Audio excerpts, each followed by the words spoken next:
Baby shoe போட்டியா? இந்தா back வச்சுக்கோ. இங்க பாரு, போயிட்டு ஃபர்ஸ்ட் பெஞ்ச்ல தான் உட்கார்ற. ஓகே, மேமுக்கு முன்னாடியே உட்காரணும். வேற பெஞ்ச்லாம் இடம் இருந்தாலும் உட்கார கூடாது, சரியா? ஃபர்ஸ்ட் பெஞ்ச்ல உட்கார்ந்து மேமையே தான் பார்க்கணும். அவங்க இப்படி போனா இப்படி பார்க்கணும், அப்படி போனா அப்படி பார்க்கணும். ஐ கான்டாக்ட் எப்பவுமே மேமோட வச்சிருக்கணும். அப்பதான் நமக்கு நல்லா படிப்பு ஏறும். எல்லா ஹோம்ஒர்க்கும் முடிச்சாச்சு. போனோனே நோட்டு குடுறீ, நான் பார்த்து எழுதி தரேன் அப்படின்னு யாராவது கேட்டாங்கன்னா கொடுக்க கூடாது. நீ கஷ்டப்பட்டு பண்ண ஹோம்ஒர்க் இன்னொருத்தவங்க அப்படி பார்த்து ஈஸியா எழுதக்கூடாது. ஓகே, சோ சொல்லி கொடுக்குறேன்னு சொல்லு. அப்படியே குழப்பி விட்டு அவளை கடுப்பேத்தி விட்டு இதுக்கப்புறம் உங்ககிட்ட வரவே கூடாது. புக்கை கொடுத்துட்டு வந்தேன், நோட்டை கொடுத்துட்டு வந்தேன், ஈவினிங் வந்து சொன்னா பிச்சு அடிச்சு.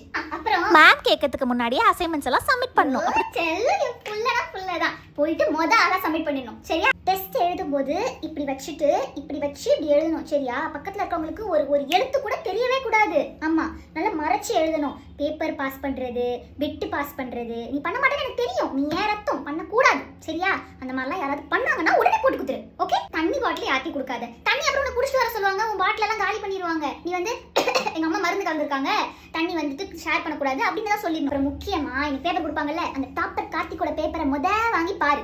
ஓகே, குட்டி கரெக்ஷன் இருந்தா கூட உடனே கொண்டு போய் மேம்கிட்ட கொடுத்துரு, சரியா? அண்ட் ஒரு மார்க் நமக்கு கம்மி ஆகக்கூடாது. ஆச்சுன்னா அங்கேயே உருண்டு புரண்டு அழு. நீ அழுறது பார்த்து மேமே உனக்கு எக்ஸ்ட்ரா 10 மார்க் கொடுத்துருவாங்க for very good performance. Okay, bye. சமத்தா போயிட்டு வா. பை.